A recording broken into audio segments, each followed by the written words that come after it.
My name's Alan Hart, and today I'm doing day in the life of a plumber. I'm going to do a review on this Wiesmann boiler. Also, this is the job, I don't know if you've seen the previous video with a water leak when I called out late on the night.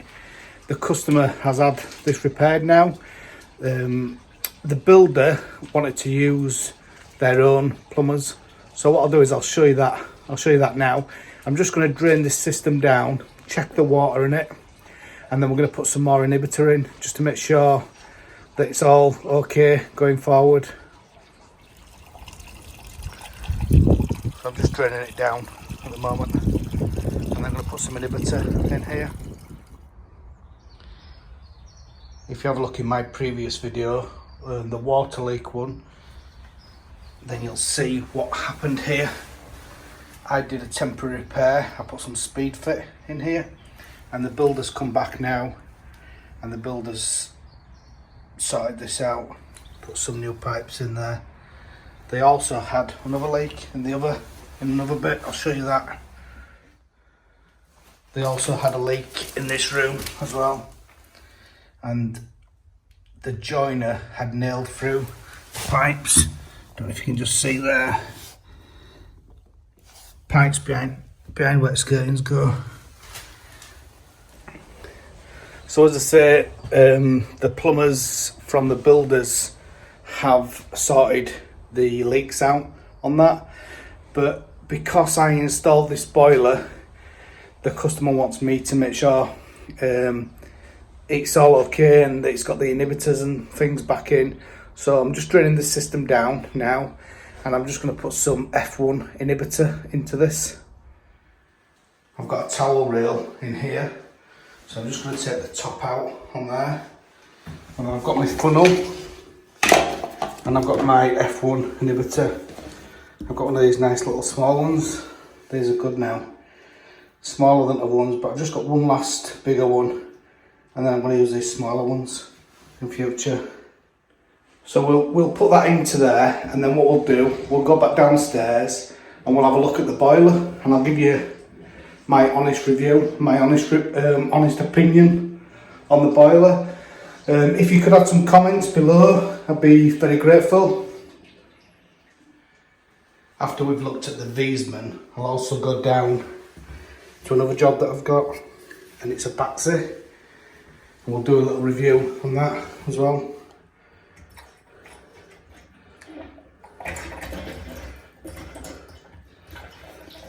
So I'm putting 2 tubs in this. This is a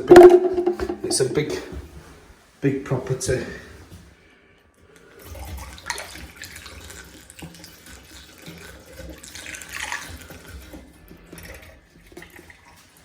And then I'm just going to put the cap back in there, fill the system back up. As I say, I'm just going to put this cap back in. I'm going to fill the system back up, and then I need to go around the system. I need to balance all the system as well. So I've put the inhibitor in now, and I'm just filling the boiler up. We'll have a look on the pressure gauge there. As I say, this is a big system, and then what we'll do, we'll go around. That's filling up here, and then what we'll do, we'll go around and I'll balance all the heating system. So I'll give you an idea of how to do that. And it's not, there's loads of modern things how to do it nowadays by getting different valves, radiator valves and things like that. But I'm just going to show you just what I've always done. So yeah, we'll do that. So I've just pressurized it up to 1 bar. I'm going to go around now. I'm going to bleed the radiators, and then once I've bled the radiators, I'm going to turn some of the lock shields down. So once I've bled the radiators, I'm going to turn some of the lock shields down on the radiators. So the ones closest to the boiler, I'm going to restrict, turn them down. And there's no exact science with this, but I normally turn them down fully and then open them like a quarter of a turn and then see what happens. So the ones nearest to the boiler, we need to restrict them ones, and then the ones furthest away, we need to have them fully open normally. And that's the way I do it, but you let me know what you do. Please add some comments below. When we come upstairs here, the boiler is just below here. So we know that these radiators that are the closest will restrict these down a bit. I'm just going to bleed this one now.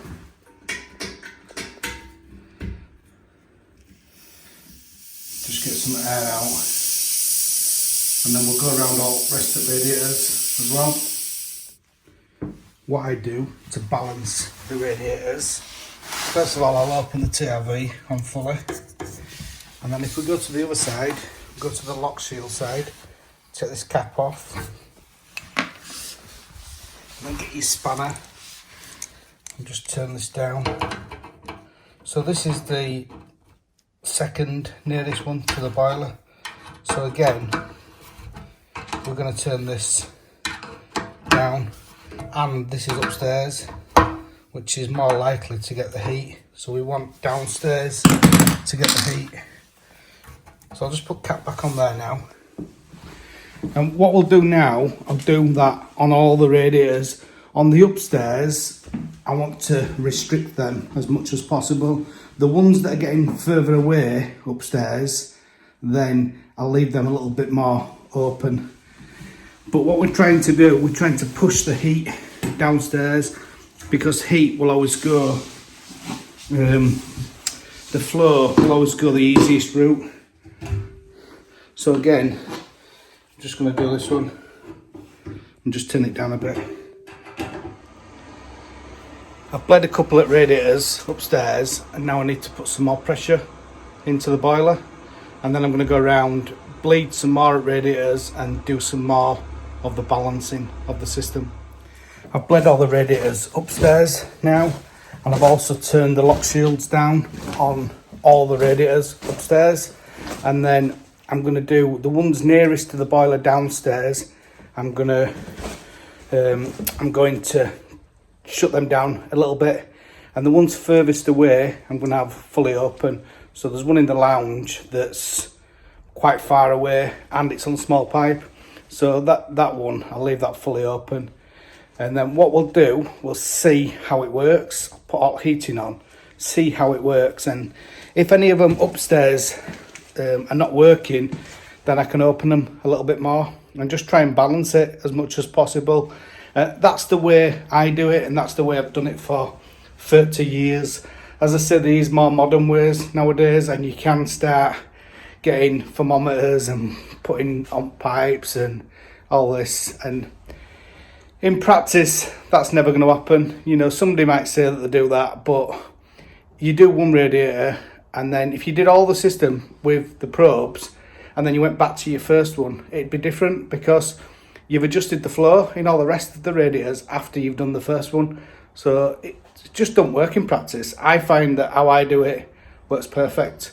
So yeah, what we'll do now, I'll get the heating on and we'll have a look, and then we're going to strip this Wiesmann boiler down. We'll have a look at that, we'll have a look what it's like inside. I've also got a Baxi to go and have a look at, so we can, that's a few years old now, so we'll look at that, give some opinions on that as well. And as I say, as always, please, if you can, put some comments below. I really do need your feedback, so yeah, please, if you can, add some comments. Just while the system's starting to warm up, what we'll do, we'll have a quick look at this boiler. And just one thing to notice there, which Best Buy, not that my opinion of which, well, yeah, anyway, you tell me what your opinion is, but anyway, it's got a which Best Buy. This is my install, this.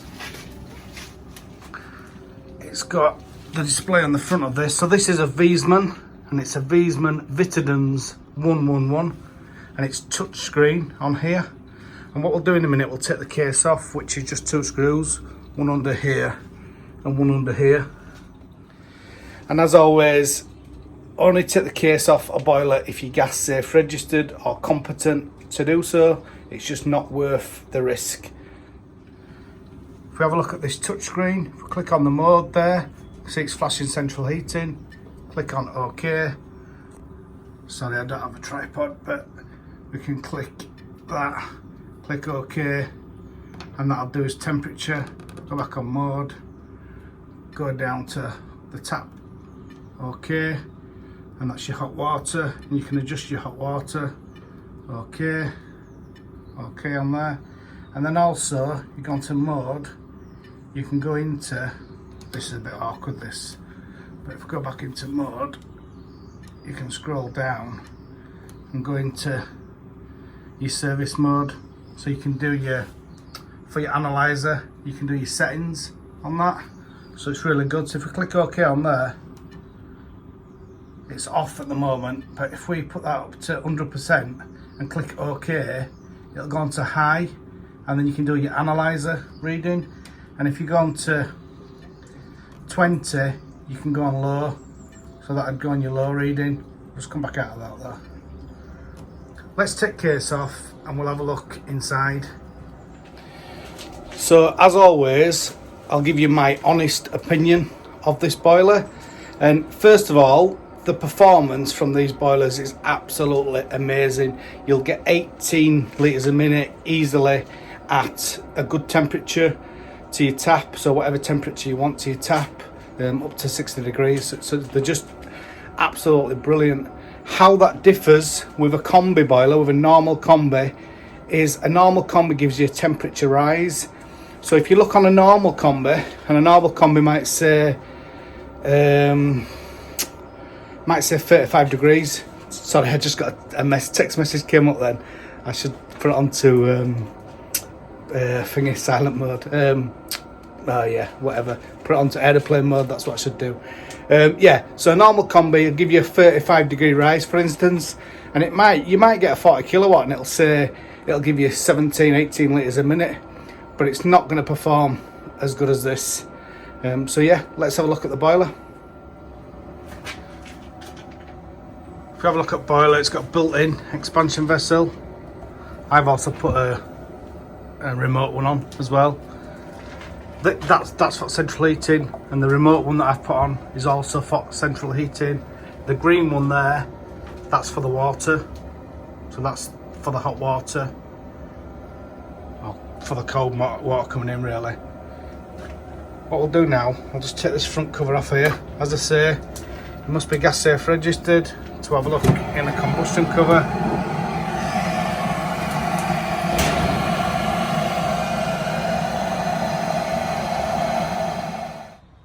I've just turned the boiler off because it was a bit noisy with case off.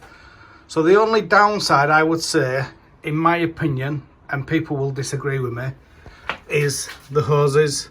Ideally, they'd be better if they were copper.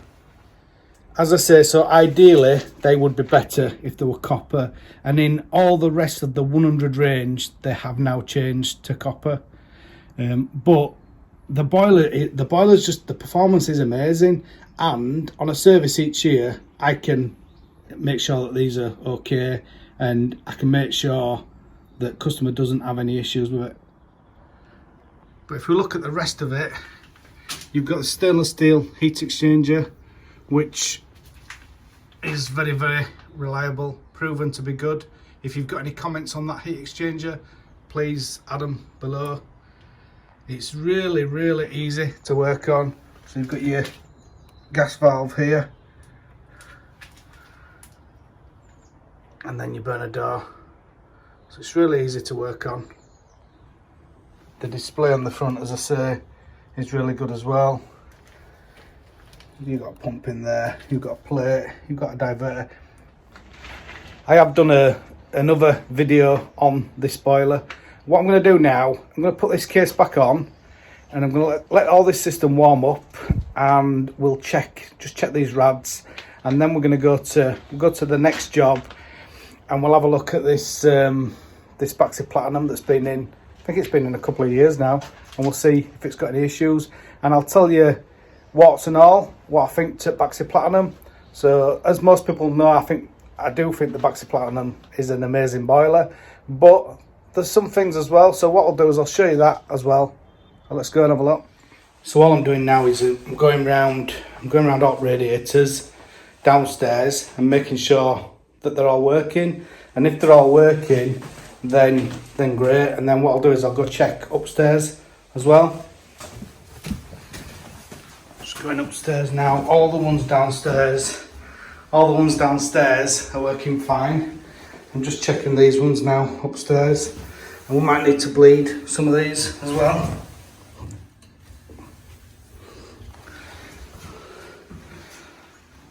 So that one's not working at the moment. So I've just opened it a little bit more on bottom, and then we're going to have a look at some of the other ones.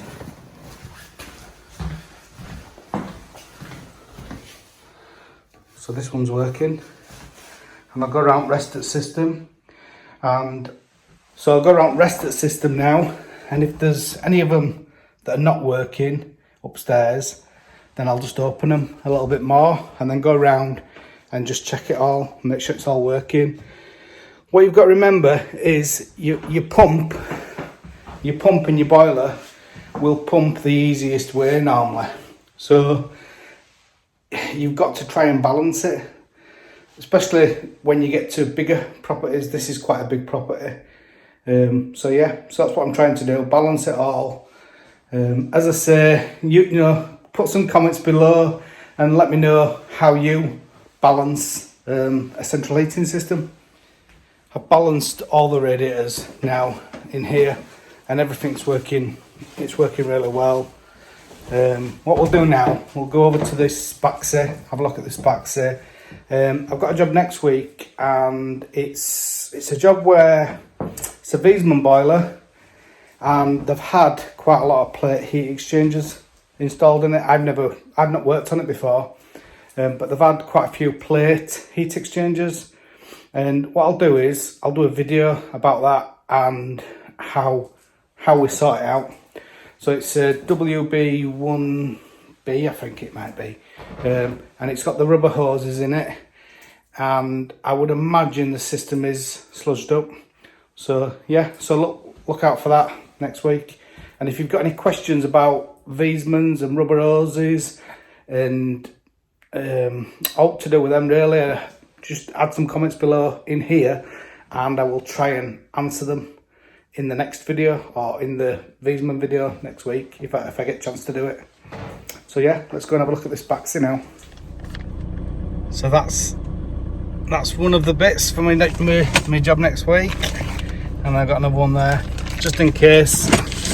So when we strip our boiler down, the boiler's about 6 years old. So when I strip it all down, I'll probably just change hoses just to be on the safe side and make it.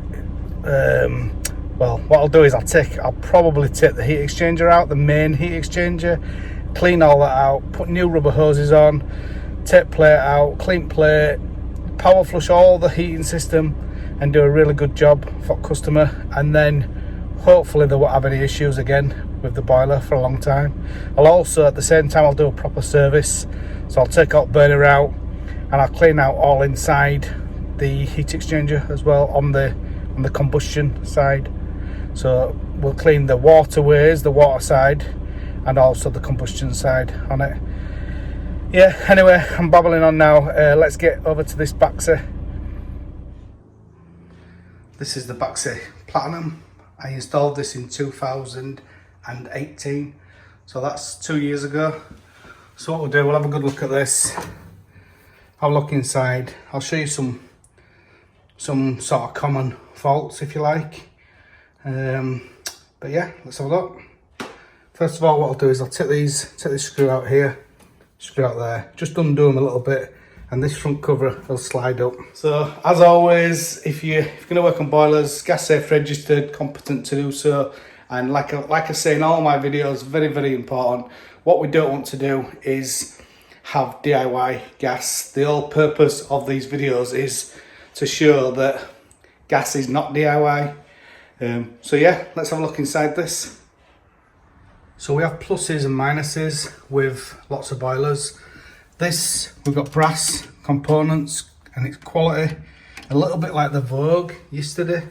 and the auto air vent is there. So if you remember on the video we did yesterday, the auto air vent was leaking, and it leaked inside the boiler in the case. But on this boiler, the combustion cover's up here, so most of the water parts are outside of the combustion case. So for instance, this thermistor here, these used to leak on here. They don't leak anymore, and they haven't done for probably about 6, 7, 8 years. But they used to leak, and they used to corrode some of this metal here. But even though they did do that and they corroded it, it didn't affect inside the combustion cover. So it didn't mean that you had to start cutting the boiler off and stuff like that.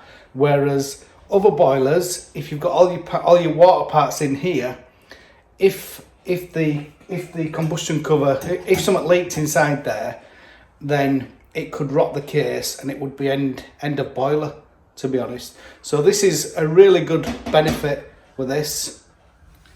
One thing that does happen over time, this here will leak at some point. It's a moving part, it goes up and down.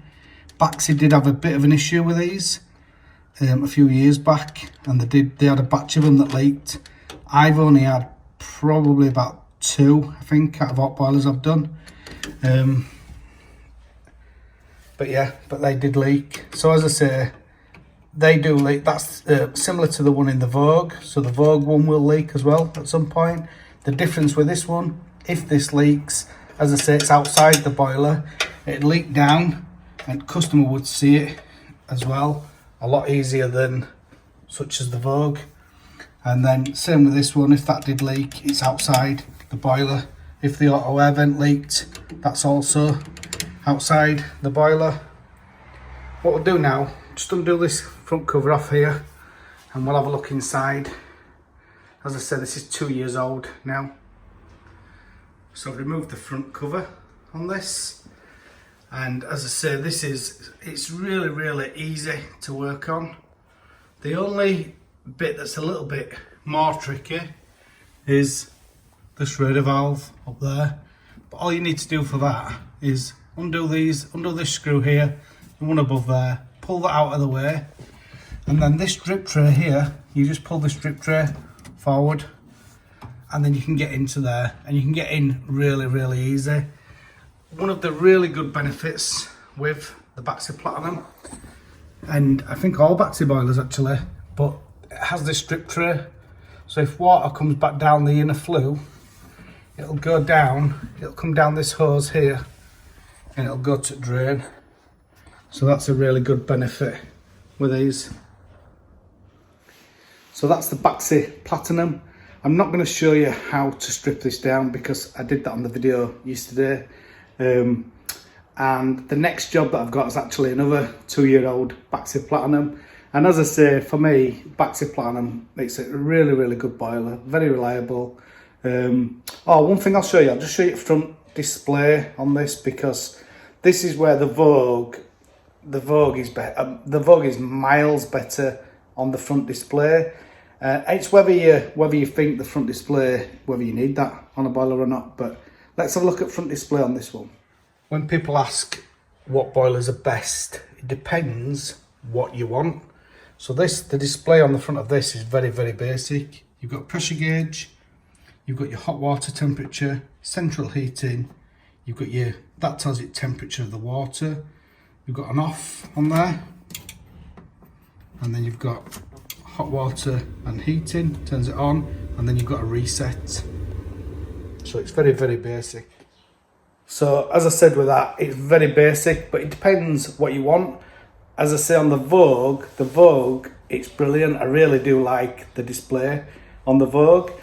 But there's pluses with this boiler. So all the water parts of it are external, or most of them.